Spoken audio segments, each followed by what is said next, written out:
भ्रष्टाचार के आरोप लग रहे हैं कि अनाज ज्यादा मंगवाया जाता है लेकिन पशुओं को अनाज दिया नहीं जाता है। हालांकि वो अनाज बचा करके उसके बाद उसकी बोली लगती है और बोली लगने के बाद उसको बाहर रास्ते से जो है बेचा जाता है। ठेकेदारों से मिलके जो करता है वो उनका काम है, वो करवाता है। पेमेंट जो फालतू है कुछ वो रख लेते हैं, बाकी डॉक्टर रंगा के पास पहुंच जाती है। हालांकि वहां पर काम करने वाले कई लोगों ने इसकी कंप्लेंट किया, उनमें से ही कुछ लोग यहाँ पर मेरे साथ मौजूद है।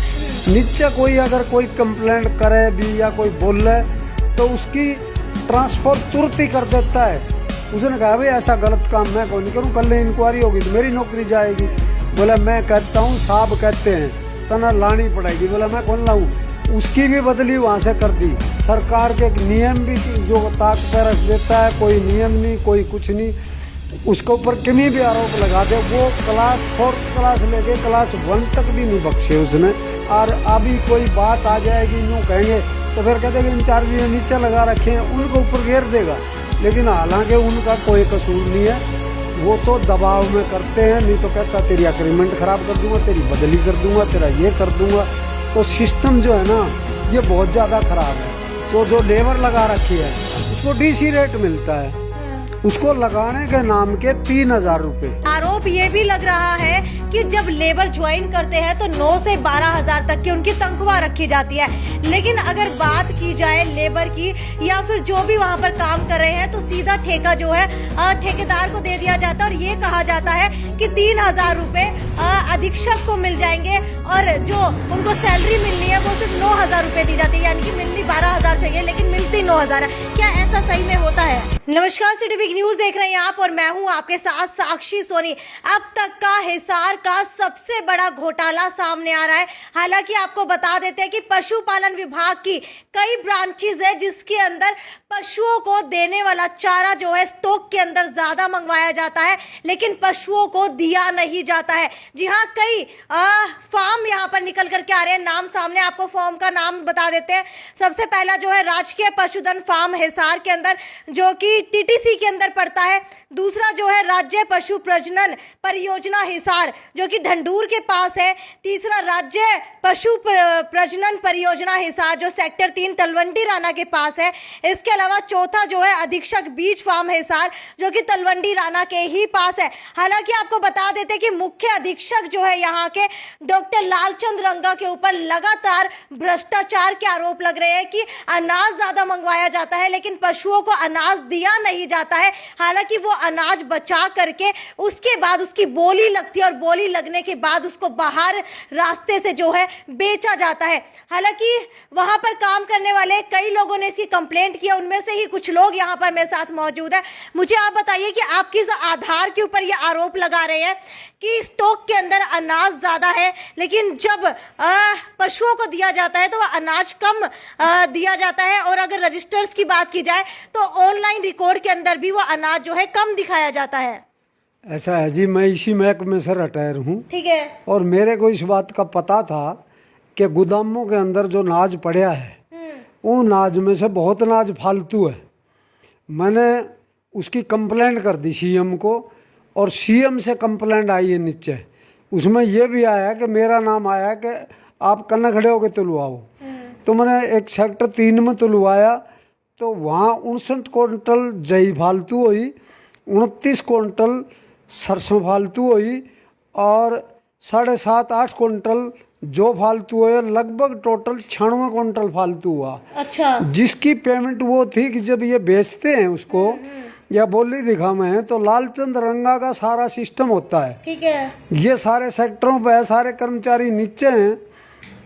ये तब भी जिसको बेचता है वहाँ उसको दिखा के नहीं, वो जो फालतू अनाज है वो सेत्ती उसको टपा दे, जिसकी कीमत इतनी बढ़ती है कि सरसम की कीमत तो आज भी लगभग 7,500-8,000 रुपये क्विंटल की है, जिसकी कीमत कितनी बैठेगी। जई की कीमत बीज की जई या जई की कीमत भी 2,500-3 हज़ार का करीब बैठता है, जिसकी मोटी रकम बैठती है। और उसके बाद जो तोले गए हैं वो भी फालतू है। कुल मिला के सारी रकम एक सेक्टर में कितनी बैठी है, उससे अलावा सेक्टर 1 में जो तोला गया है उसमें भी 26 क्विंटल कुछ किलो फालतू बैठा है, जिसमें से उसमें भी 11 क्विंटल सरसम फालतू है, जिसकी कीमत बहुत आँख की जांच का है। और उसमें ये भी पता हमें लगा था कि वो एक ट्राली काट गए, लेकिन उसका हमारे पास प्रूफ नहीं है। ठीक है। उनको पता था कि तुम्हारे पास इतना है। ये सारा ठेकेदारों से मिलके जो करता है, वो उनका काम है, वो करवाता है। पेमेंट जो फालतू है कुछ वो रख लेते हैं, बाकी डॉक्टर रंगा के पास पहुंच जाती है। नीचे कोई अगर कोई कंप्लेंट करे भी या कोई बोले तो उसकी ट्रांसफ़र तुरंत ही कर देता है। सरकार के एक नियम भी जो ताक पे रख देता है, कोई नियम नहीं, कोई कुछ नहीं, उसके ऊपर कहीं भी आरोप लगा दे, वो क्लास 4th क्लास लेके क्लास 1 तक भी नहीं बख्शे उसने। क्लास 1 का एक डॉक्टर था, ठीक है, जो मुर्गी फार्म में उसकी क्या दीपक था कि उसका नाम अक्षय कुमार। अक्षय कुमार को कोई मुर्गे मंगवाए इसने आपके आदमी के थ्रू, कोई कड़कनाथ मुर्गा होता होगा, उसका हमें भी नहीं पता, क्यों हम तो यूज नहीं करते। वो उसने कहीं मंगवा लिया और वो उसने पूछा भाई वो मुर्गा कहाँ गया या कहाँ यूज कराया, उसकी भी अगले दिन बदली। जहाँ पोस्ट थी पहले वो ईमानदार था, उसका पूछ लिया तो उसकी बदली। ठीक है। उसके बावजूद 4th क्लास के जो कर्मचारी थे उनने जो उसके ठेकेदार के कार्य में बाधा डाली या रंगा के कार्य में बाधा डाली, जेब में तो रंगा ही गाने थे, उनमें जिसने बाधा डाली वो ही अगले दिन और सेक्टरों में, बेडों में, कहीं बगैर पोस्टां। BLD भी 2-3 ऐसे हैं जिन्होंने इसको कहा कि हाजिरी लगा देते हैं 10 आदमियों की फालतू। उसने कहा भाई ऐसा गलत काम मैं कौन नहीं करूँ, कल इंक्वायरी होगी तो मेरी नौकरी जाएगी। बोला मैं कहता हूँ, साहब कहते हैं तना लानी पड़ेगी। बोला मैं कौन लाऊं। उसकी भी बदली वहाँ से कर दी, उसकी बदली गलती से वो स्टोर पर कर गए। ठीक है। और स्टोर का जब उसको कहा गया कि माने चाबी दे दे, वो नाट गया, तो वहाँ से फिर उसकी बदली भी बेड फार्म में। अच्छा, तो मतलब ये यानी है कि जो आवाज उठाता है सबकी बदली कर दी जाती है। हाँ, वहाँ से टपा दिया जाता है। जो उसके कार्य में मान ले करप्शन में जो भाग देता है, सहयोग देता है, वो आदमी लगाता है वहाँ। ठीक है। लगभग जो है अगर आरोपों की बात की जाए तो आरोप ये भी लग रहे हैं कि 40 कर्मचारियों के समायोजन को DDO से बाहर रखा गया है और शायद ये 2020 के नियमों का उल्लंघन भी है। क्या कुछ ऐसा हुआ है? हाँ, ऐसा है, सरकार के नियमों का टोटल उल्लंघन है। हाँ। और अपने दुख में अपनी जेब का वास्ते कर रहा है, जो भी कुछ कर रहा है ये, और कुछ नहीं है। अब सरकार में सेक्टर 3 में लगा लो आप, ट्रैक्टर, 9 ट्रैक्टर सरकारी हैं। ठीक है। और 9 ट्रैक्टरों के बाद में 4 ट्रैक्टर कंपनियों के हैं, जिनकी 14 की हैरो है। 400 एकड़ सारी जमीन है। वो जमीन जमींदार का हिसाब लाओ तो 400 ट्रैक्टर, 4 ट्रैक्टर ही साम देंगे। ये आदमी जो 13 ट्रैक्टर हैं, वहाँ भी प्राइवेट ठेकेदार ने 22 का ठेका दे देता है, क्योंकि वो पेमेंट सीधी उसका कना आ जाए, तो वो पेमेंट जाएगी। खेत में कोई हैरो बड़ी ना बड़ी लिख दे, वहाँ लिखने वाला अगर ब्लॉक अफसर नाट गया, उसकी बदली दूसरा लिखने वाला लगा दिया, वो भी पैसा सीधा ही ठेकेदार के थ्रू उसकी गोज में। तो मतलब एक मोटी सभी कानूनों को ताक पर रखते हुए इतना वेस्ट आदमी हमने नहीं देखा, मोटी डकैती मार रहा है। अच्छा। ये डॉक्टर रंगा का काम है, सभी नीचे हैं, डरता कोई बोलता नहीं। और अभी कोई बात आ जाएगी, न्यू कहेंगे तो फिर कह देंगे इंचार्ज ने नीचे लगा रखे हैं, उनको ऊपर घेर देगा। लेकिन हालांकि उनका कोई कसूर नहीं है, वो तो दबाव में करते हैं। नहीं तो कहता तेरी एग्रीमेंट खराब कर दूंगा, तेरी बदली कर दूंगा, तेरा ये कर दूंगा। तो सिस्टम जो है ना, ये बहुत ज़्यादा खराब है। लेबर की बात आग ले तो जो लेबर लगा रखी है उसको DC रेट मिलता है। हाँ। उसको लगाने के नाम के 3000 रुपये।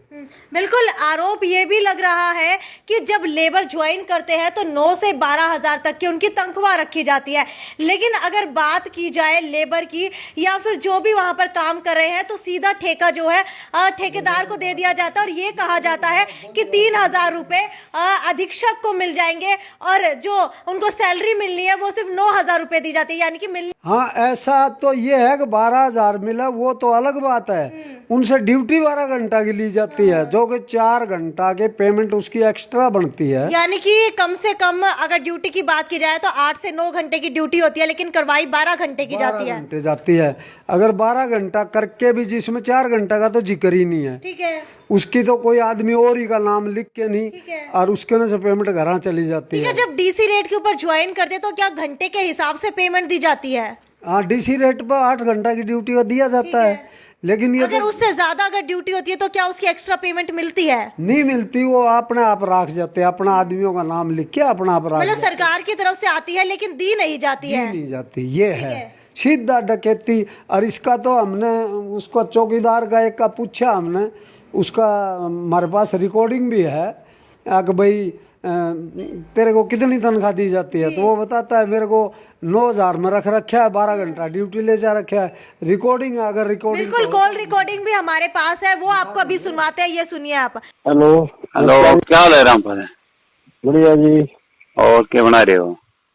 कुछ कोने जी, ड्यूटी करा। ड्यूटी क्या की? क्या में ड्यूटी? ड्यूटी ये सिक्योरिटी वाले आदमी संभालने में। अच्छा, कितने आदमी हैं सिक्योरिटी के? सिक्योरिटी के आगे 5-7 5-7 आदमी। और इनसे कितने पैसे ले हुए? एक एक आदमी से जो लगाए हैं? इनका कोई डेरा को नहीं, कोई तो 9,000 तनख्वाह दे रहे हैं, कोई के कवर है, कोई के कवर है, पक्का डेरा नहीं है। पहले तो उड़ा तो 2-2 लिया करता है कृष्ण इनसे ये बात भी ईद भी इतने का होगा जी, फालतू बेचता होगा, कम करता होगा जी। तो कहता नहीं 2800 रुपये लिए उधर लीगल तो जी केवल 9,000 तनख्वाह बताया था, वो एक छोरा हट गया, इसने लाग रहा था, वो उड़े लगाया था। अच्छा, उसने वो सीट में उसने साधन था वो नहीं, वो फिर हट गया, नूले भाई साधन को नहीं, इतनी दूर पहुंच जाऊंगा। और जी? और बस बढ़िया है, अपनी सुनाओ। बढ़िया जी। ठीक। आपसे पूछना चाहूंगी मैं कि जब भी ठेकेदार को ठेका दिया जाता है काटने के लिए, फसल काटने के लिए या फिर खिलाने के लिए, तो क्या उसके अंदर भी कहीं ना कहीं भ्रष्टाचार होता है? ये मैंने यहाँ फार्म में 40 साल नौकरी करी है, ऐसा गदर हमने कभी भी नहीं देखा। भाई अब जो गाय भूख मरती है ये हिंदू समाज के भी कलंक है। गौओं को हम पीछे चारा, जब बारिश हो जाती, पानी हो जाता, सर्दी होती, रोड पर ले आके भर भर कर गौओं का पेट भरते थे। अब जो ठेकेदार को ठेका दे देते हैं ना, ये तो चारा 7 दिन तक डांगरों को बिल्कुल चारा नहीं पड़ा।